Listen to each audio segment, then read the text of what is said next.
Hey everybody, this is Dream, and today we have a nice big 11-game Major League Baseball slate for you. Before I get started, can you guys smash that like and subscribe button?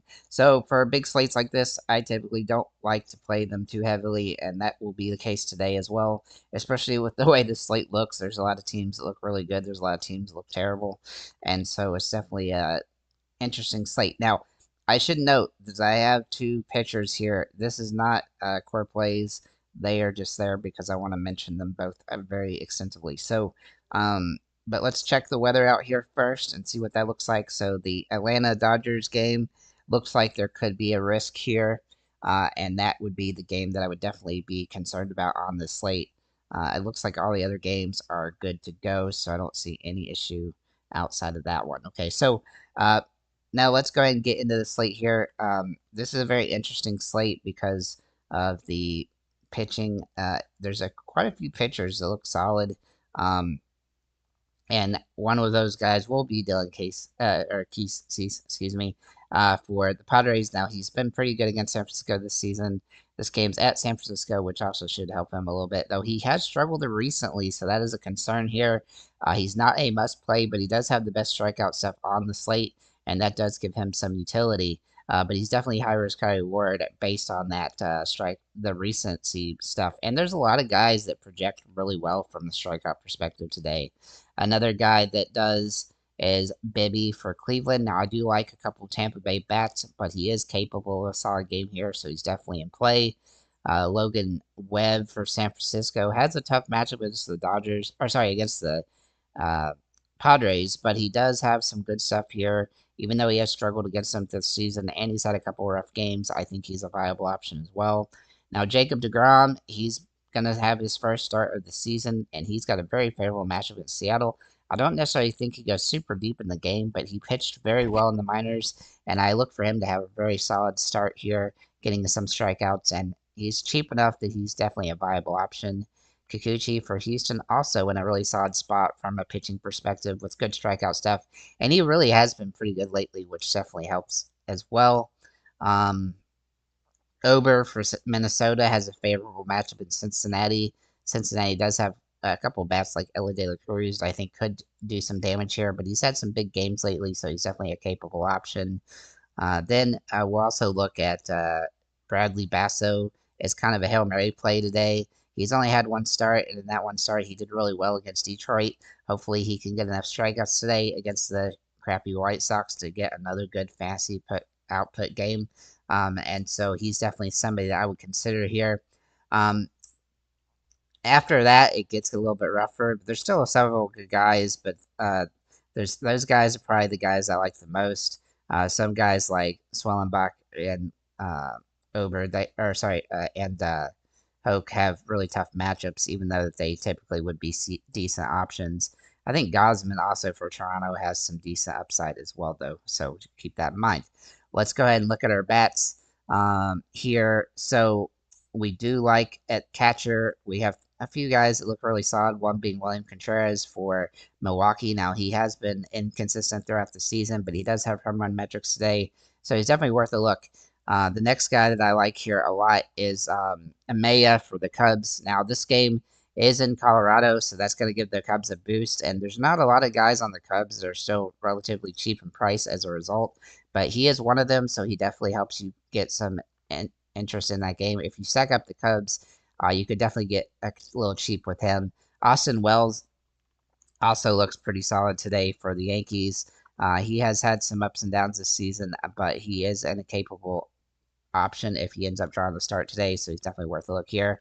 The ownership will be a little bit different at this position, but really there was nobody that just jumped off the page as a really high own. Most of them are under 5%, so Caratani, Shea Langerlaze, and Yanir Diaz fall there, but honestly, you can kind of go anywhere with this catching position because I don't think it's going to have anybody that's going to jump off and be super popular today, but I definitely think Wells and Contreras are very good options. And if you want to go cheap, then Amaya. Looking at first base, Otani has absolutely crazy metrics today. He's been insane lately, getting home runs and stolen bases a lot. He's very close to some crazy records, and so he might be eyeing those. As such, he's $7,000. Very hard to roster. Now, Patrick Wisdom can play first or third base, and I think he fits in perfectly at third today with this slate, as he is pretty cheap and third base is kind of weak. So I think first base, though, he can fit here if you don't want to use somebody else, but he's definitely going to have high ownership, and he's going to be very chalky today with his cheap price in Colorado. Another guy to look at here, though, is Josh Naylor for Cleveland. He's been phenomenal with the home runs, and he has really good home run metrics today, and he's a lot cheaper than Otani. If we look at the ownership here, though, Otani, Patrick Wisdom, Freddie Freeman, and Kyle Manzardo, I think Manzardo is Manzarado is pretty decent today for Cleveland as well, but I do think Josh Naylor is a little bit better. Looking at second base, Nico Horner does jump off the page as a solid option, though he is very overpriced for his potential today. Unfortunately, this game he got boosted in price point. He's still a viable play, though. Looking at Ketel Marte, he's been phenomenal this season, and as long as he's playing, then he's definitely somebody I would consider. He's had some nice home runs lately, and he's definitely capable of that again today. Andres Gimenez is a very good option for Cleveland. He's been really solid for us fantasy-wise at times, and he draws fantastic metrics today, so he's definitely worth a look here. The ownership here will be Edward Julian for Minnesota and Gleyber Torres for the Yankees, so you can definitely go contrarian at this position. Looking at third base, we do like Patrick Wisdom here, and he definitely fits in nicely. The other guy that I do like is Isaac Paredes. Now, he's a little bit pricey today due to this matchup here, but he's definitely a capable option. He's probably one of the few guys on the Cubs that's close to $5,000, so I think actually he's probably worth the price if you want to pay for him. As for the ownership at this position, Patrick Wisdom, Royce Lewis, and Isaac Paredes, along with Bregman, will be in play here. Looking at shortstops, Dansby Swanson does jump off the page as a good play today, though he's not a must play. He's been wildly inconsistent, but he is getting a run scored the last few games, so he's definitely worth a look. Ayla De La Cruz is one of my one-off plays for Cincinnati today, though he is high risk, high reward. And then also Zach Neto. He's been playing decently well this season with over 20 home runs now, and he looks to be hitting the ball very well lately, so he's definitely worth a look from that perspective. The ownership here will be Dansby Swanson and Mason Wynn. I do think that the ownership will favor the Cubs a lot today, being in Colorado. Looking at outfielders, Otani, Sia Suzuki, Juan Soto, and then Ian Happ are my top four plays. Now, Suzuki and Happ, you're gonna have to really bet that the Cubs are gonna smash in Colorado because those guys are overpriced here for where they typically are. So keep that in mind. But Juan Soto is probably my favorite play out of the others, as he just has absolutely meteoric home run upside today. Looking at the other plays that we do like here, Luis Robert is a good one-off for the White Sox. He's kind of the one guy that could hit a home run today for them, and he's been pretty decent at it at times, though he's very robust, kind of Hail Mary-ish even. Another guy that I do like, Wilyer Abreu for the Boston Red Sox. He's been pretty good for us throughout the season, and he does draw good fantasy metrics today. Looking at Taylor Ward, he's a little bit riskier. Outfield is actually kind of top heavy in expense when it comes to the good plays, but Ward has been hitting the ball decently well lately, so he's definitely priced fairly today as well. Pete Crow Armstrong is purely for a stack of the Cubs.